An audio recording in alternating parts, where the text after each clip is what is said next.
కార్తీక పౌర్ణమి రోజు పూజా విధానం.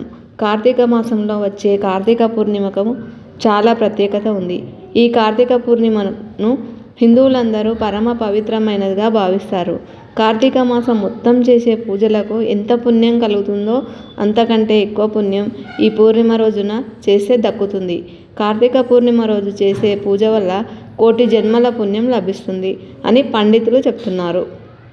ముఖ్యంగా కార్తీక పౌర్ణమి రోజు ప్రతి ఒక్కరూ ఖచ్చితంగా శివాలయంలో 365 ఒత్తులు వెలిగించాలి. 365 ఒత్తులు వెలిగించేటప్పుడు ఎలాంటి జాగ్రత్తలు తీసుకోవాలి, అలాగే పాటించవలసిన నియమాలు ఏంటి, ఏ సమయంలో 365 ఒత్తులను వెలిగించాలి, ఈ పౌర్ణమి రోజున ఎలా పూజ చేస్తే శివుని అనుగ్రహం కలుగుతుందో ఈ వీడియోలో తెలుసుకుందాం. వీడియోని స్కిప్ చేయకుండా చూడండి. నవంబర్ 15వ తేదీ శుక్రవారం రోజు కార్తీక పౌర్ణమి వచ్చింది. పూర్ణిమ తిథి ఉదయం 6:31 ప్రారంభమవుతుంది. కార్తీక పౌర్ణమి రోజు ఎవరికి ఇష్టం వచ్చినట్లు వాళ్ళు పూజలు చేస్తూ ఉంటారు. కానీ ఈ కార్తీక పౌర్ణమి రోజు పూజ ఎలా చేయాలో పురాణాల్లో చెప్పబడింది. కార్తీక పౌర్ణమి రోజున ఖచ్చితంగా నదీ స్నానం చేయాలి. ఈరోజు నదీ స్నానం చేయడం వల్ల ముక్కోటి దేవతల ఆశీర్వాదం లభిస్తుంది. ఎందుకంటే ఈ రోజున బ్రహ్మముహూర్తంలో ముక్కోటి దేవతలు అందరూ కలిసి పుణ్యనదుల్లో స్నానం చేసి శివుడికి పూజలు చేస్తారు.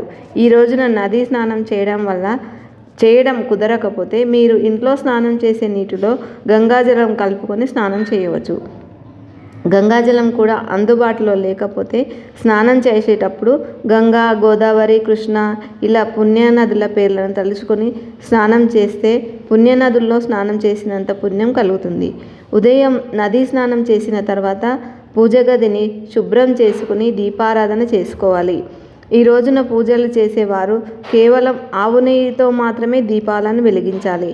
ముఖ్యంగా కార్తీక పౌర్ణమి రోజు ఉదయం చేసే పూజల కన్నా సాయంత్రం చేసే పూజలకే రెట్టింపు పుణ్యఫల లభిస్తుంది.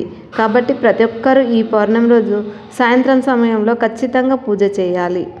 కార్తీక పౌర్ణమి రోజున ఉదయం అంతా ఉపవాసం ఉండి సంధ్యా సమయంలో 365 ఒత్తులను వెలిగిస్తే ఖచ్చితంగా శివుడి అనుగ్రహం లభిస్తుంది.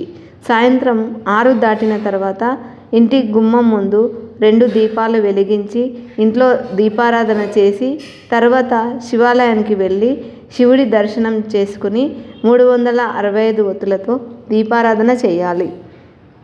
శివాలయంలో దీపాలు వెలిగించలేని వారు మీ ఇంట్లో ఉండే తులసి కోట వద్ద 365 ఒత్తులతో దీపారాధన చేయవచ్చు అని పండితులు చెప్తున్నారు. శివాలయంలో 365 ఒత్తులు వెలిగించేవారు ధ్వజస్తంభం దగ్గర కానీ ఉసిరి చెట్టు కింద కానీ దీపం వెలిగించాలి. 365 ఒత్తులు వెలిగించే 1 గంట ముందు 365 ఒత్తులను ఆవు నెయ్యిలో నానబెట్టుకోవాలి. మీరు దీపం వెలిగించే ప్రదేశంలో నీటితో శుభ్రంగా చేసుకుని బియ్యం పిండితో అష్టదళ ముగ్గు వేసుకుని ఆ ముగ్గుపైన పసుపు, కుంకుమలు, పూలు వేసుకోవాలి. తర్వాత పసుపులో నీళ్లు పోసి చిన్న పసుపు గణపతిని తయారు చేసుకోవాలి. 365 ఒత్తులను వెలిగించే ముందు ఖచ్చితంగా పసుపు గణపతికి పూజ చేయాలి. ముగ్గు పైన ఒక తమలపాకును పెట్టి ఆ ఆకుపైన మీరు తయారు చేసుకున్న గణపతిని ప్రతిష్ఠించుకోవాలి. గణపతికి కుంకుమ బొట్టు పెట్టి పూలను సమర్పించి నమస్కారం చేసుకోవాలి. ఆ తర్వాత ఆ గణపతి ముందు ఒక మట్టి ప్రమిదను పెట్టి దాంట్లో ఆవు నెయ్యిని పోసి ముందుగా నానబెట్టిన 365 ఒత్తులను పెట్టి వెలిగించాలి. దీపం వెలిగించేటప్పుడు ఓం నమః శివాయ అంటూ దీపం వెలిగించాలి. ఈ దీపానికి నైవేద్యంగా అరటి పండ్లు, ఒక చిన్న బెల్లం ముక్కను సమర్పించాలి. తర్వాత చివరగా కర్పూర హారతిని వెలిగించి గణపతికి హారతి ఇచ్చి 365 ఒత్తులను కూడా హారతి ఇచ్చి నమస్కారం చేసుకొని మీ కోరికలను కోరుకోవాలి. ఈ దీపం వెలుగుతున్నంతసేపు ఓం నమః శివాయ అనే మంత్రాన్ని జపిస్తూ ఉండాలి. ఇలా చేస్తే ఖచ్చితంగా ఆ శివుడే అనుగ్రహం లభిస్తుంది. కార్తీక పౌర్ణమి రోజు 365 ఒత్తులతో దీపం వెలిగిస్తే సంవత్సరం మొత్తం దీపారాధన చేసినంత పుణ్యం లభిస్తుంది. 365 ఒత్తులతో పాటుగా ఉసిరి దీపం కూడా వెలిగిస్తే కోటి రెట్ల పుణ్య ఫలితం లభిస్తుంది. ఈ కార్తీక పౌర్ణమి రోజున తులసీమాత భూమిపైన తిరుగుతూ ఉంటుంది. అని పురాణాల్లో చెప్పబడింది. కాబట్టి ఈ కార్తీక పౌర్ణమి రోజున తులసి మొక్కను పూజిస్తే లక్ష్మీదేవి అనుగ్రహంతో పాటు మీ ఇంటి ఆదాయం కూడా రెట్టింపు అవుతుంది. కార్తీక పౌర్ణమి రోజు సాయంత్రం సమయంలో తులసి మొక్క ముందు తప్పకుండా ఒక నెయ్యి దీపం వెలిగించండి. అలాగే పౌర్ణమి రోజున తులసిని పూజిస్తే డబ్బు సమస్యలు అన్నీ తీరిపోతాయి.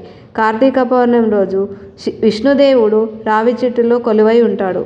కాబట్టి ఈ కార్తీక పౌర్ణమి రోజున రావి చెట్టును తాకినా, రావి చెట్టుకు నీళ్లు పోసినా మీరు తెలిసి తెలియక చేసిన పాపాలన్నీ తొలగిపోతాయి. అలాగే ఈ రోజున ధనప్రాప్తి కూడా లభిస్తుంది.